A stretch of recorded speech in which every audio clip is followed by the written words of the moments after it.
Hello, everyone. Welcome to today's podcast. It is the last podcast from Naples, Florida, en route to Vegas at noon today, actually. And in about an hour from now, if you are a member of the Patreon page, patreon.com/Taylor Jackson, I'm actually uploading a video that includes some scripts and I guess a rough script for you to customize and for you to create your script from to create a promotional video for your photography company.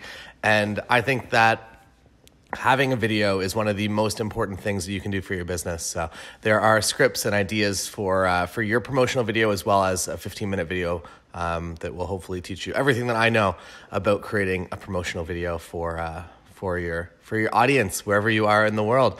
Today, I want to talk a little bit about something that I guess I've been doing for quite some time now. So about 10 years ago, I'm going to say it was like 12 years ago. I need to do the exact math, but I kind of jumped from doing just a couple of weddings just for my friends that were kind of in the music industry, as well as a couple free weddings that I was fortunate to get from Craigslist. I jumped from those couple weddings to 30 weddings in 1 year. And from those 30 weddings, I then jumped to 60 weddings the following year. And I've kind of stayed there ever since then. So I'm going to say it's been like 12 years of doing 60 plus weddings a year. And the past, maybe I'm going to say like 4 or 5 years, I've been doing roughly 70. I think I did like 78 2 years ago. And that was like the most that I'd ever done. And other than that, usually I'm kind of around that 70 marker. A lot of them are local. So I would say over 90% of what I shoot is always local. And by local, I don't mean like 2 hours from town. I mean like 15 minutes from my house.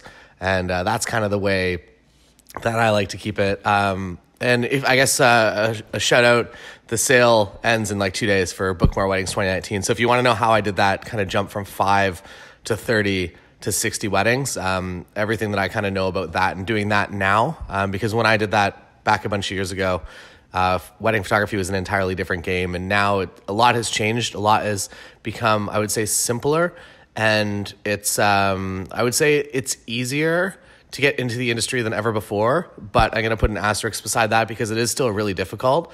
But there is there's a pathway that you can take that will be for sure the most effective. And wedding photography in general is just really accepted at a specific price point now, because there is value in it. So if you're able to get into that middle market, you're able to create like $3,000, $4,000 for yourself every single weekend. Or if you start shooting multiple weddings, like we're going to talk a little bit about today, you can get closer to like 10 or 12 or $15,000 in a weekend. And that's totally reasonable and totally possible. I guess like the reason that I like shooting that volume is because you're able to actually hire out like all your editing. Also, I don't know if I finished that sentence, sorry. So Book More Weddings 2019 available until Tuesday, which is tomorrow at midnight Eastern. So if you want to pick that up now. So basically, like shooting a lot of volume allows the flexibility that you can actually hire people.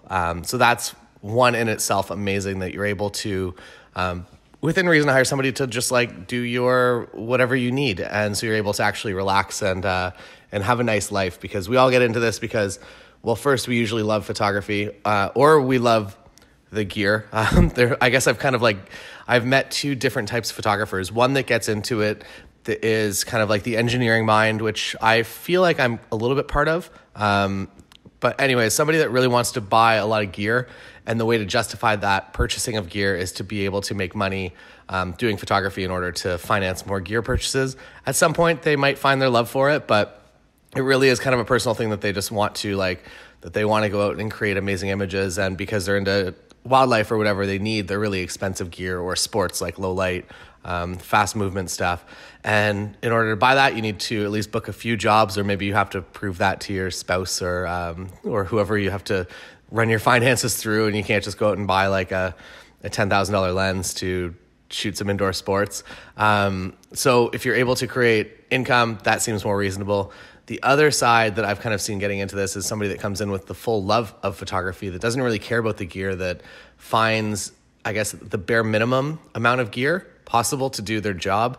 And that's what they like. So they like, at least like the people that I'm kind of thinking about, they're into just like having a 50-1.4 on their camera all day if they're out shooting a wedding or a family session, and they don't bring like a rolly case, they just bring 1 or 2 lenses. And I feel like I've kind of gone through the full swing where I began as that gear bro photographer, and I've now become, I don't know if it's like in my old age, just like my laziness. I guess I'm only like just a little over 30, but I've really kind of scaled down what I bring specifically to weddings. Like I really do only bring like 4 lenses, and then also like kind of a backup in the trunk just in case anything were to happen. But I'm very, very light. And when I travel, like out here in Florida, heading out to Vegas in California and then Vegas again this week, and all I've brought with me is, I guess I have 3 lenses. So I have almost as much as I would shoot a wedding with, but it's because the Canon R is new and I haven't yet really played around with it a whole lot. So I have the super wide, I have the 16-35, I have the 51.2, and then the new RF35 1.8. And if I could have just brought one of those, I probably just would have bought the 35 1.8 and brought that on this trip. So that's like my happy place would be that one camera with a 35 1.8 on it, and that's it. I don't need to zoom, I can walk. And it's just like, I don't know, that size is kind of what I want. So that's what I bring to weddings now. So from coming from like that gear atmosphere into something that's a little more, I don't know, not necessarily for the love of photography, but something a little more toned down. I've kind of lived that entire life, and I feel like this is kind of my happy place. So if you are struggling, or if you're like in the process of really just kind of like acquiring gear, it's called like gear acquisition syndrome. Just know that at some point that hopefully will end. And well, I do always want to be constantly buying and trying out like the newest things. When it comes to the actual lenses that I'm putting in front of those things, it's very, very limited most of the time. I do like that 35. I like that 50. I like an 85 as a main lens on a wedding day. So by being very light and going into wedding day, it makes my life a heck of a lot easier. It makes the number of problems that I have to solve a lot simpler usually. I don't have like 4 channels of Pocket Wizard set up, mentally problem solving my way through all of that. I'm very, very simple that I might have one off-camera flash, and that's it, typically.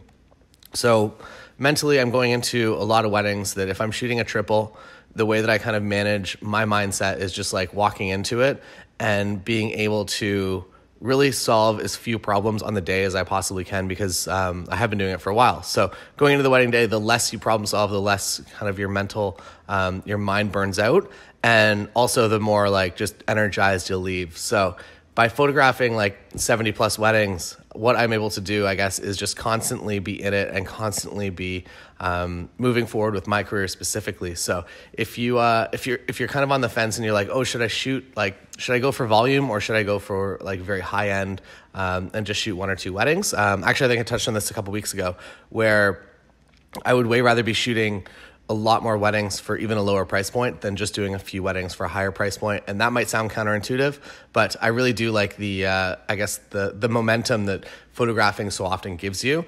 It does a lot of things for you as well. It really does get your efficiency to a point that you can walk into wedding day and really knock it out of the park.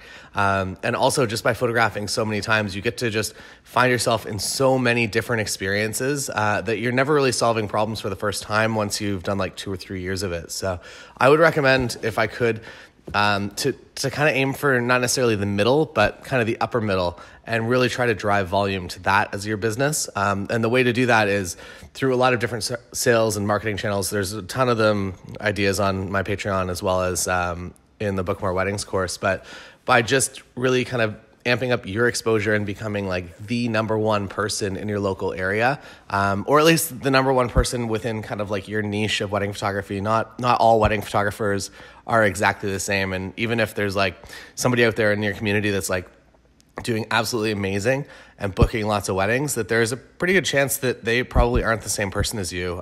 In our community, we do have 2 people that are very, very similar and very much alike, and they, I feel like, stress each other out more than anything. So if there is kind of a replica of you out there in your local community, I have sympathy for you, because it is a stressful thing to do. But you can always be differentiating yourself. Like the thing that I talk about, and also Another thing that's gone into the reason that I do photograph so many weddings is because I'm also doing video now too.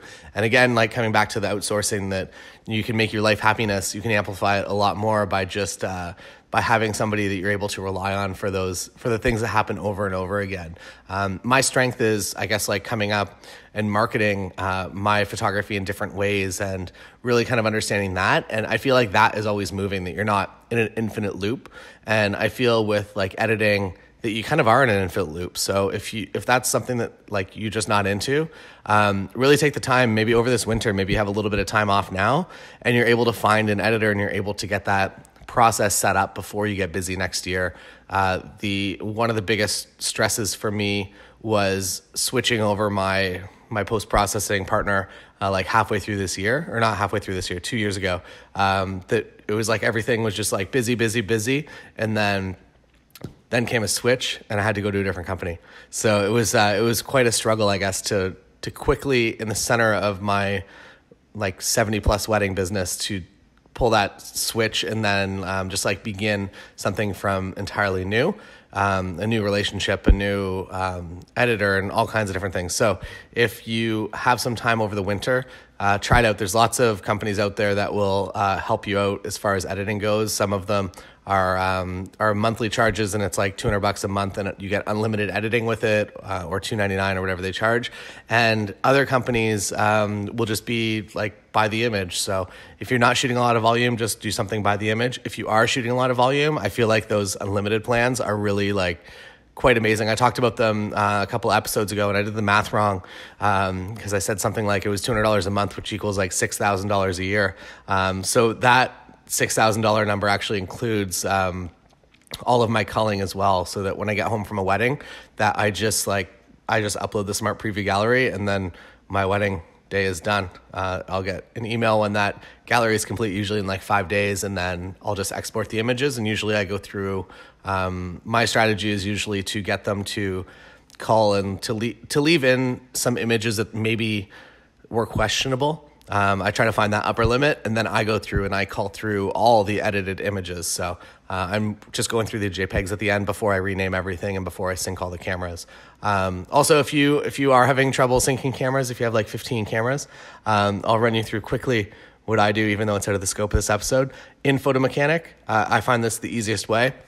Select all the photos from the specific camera, and whatever time, like if you already kind of have like an idea of what time you need to change it to, by like clicking on the image and seeing the exact minutes and seconds, have all of the images selected from the one camera while you do this. And as you're trying to get it closer, if it's like a minute out, bump all of those images by a minute and leave them all selected, because the selected ones will all be scattered within the other ones when you sort it by capture time. So you're able to see exactly where that camera comes in. And at that point, you can make the adjustments to, if you need to bump it like another 20 seconds, and keep just like bumping it like small little sections, like 20 seconds at a time, until you get it exactly perfect.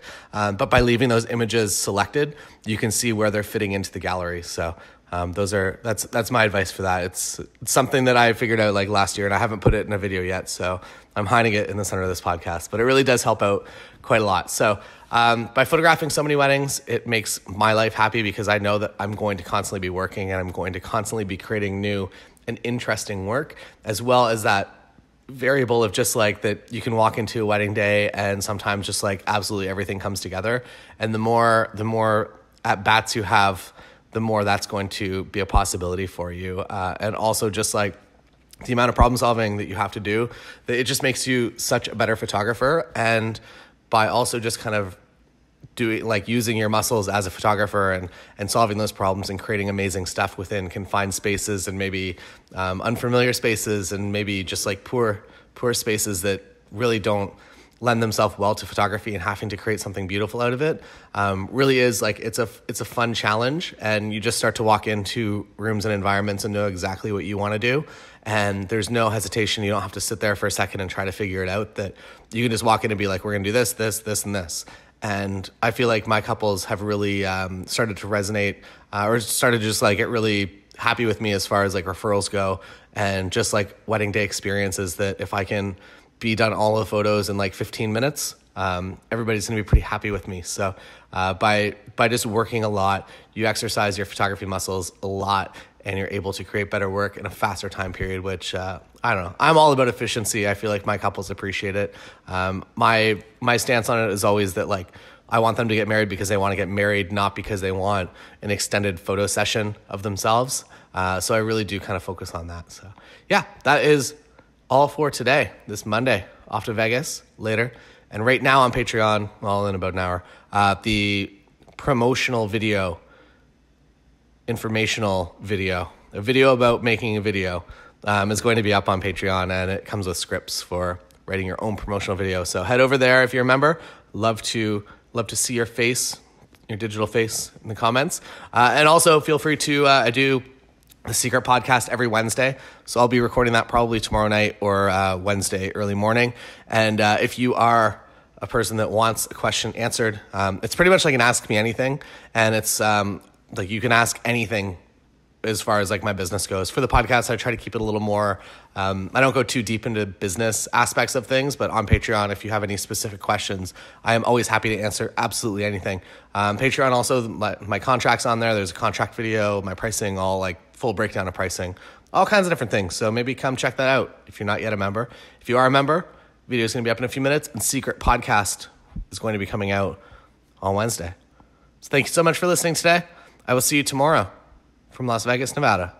See you then.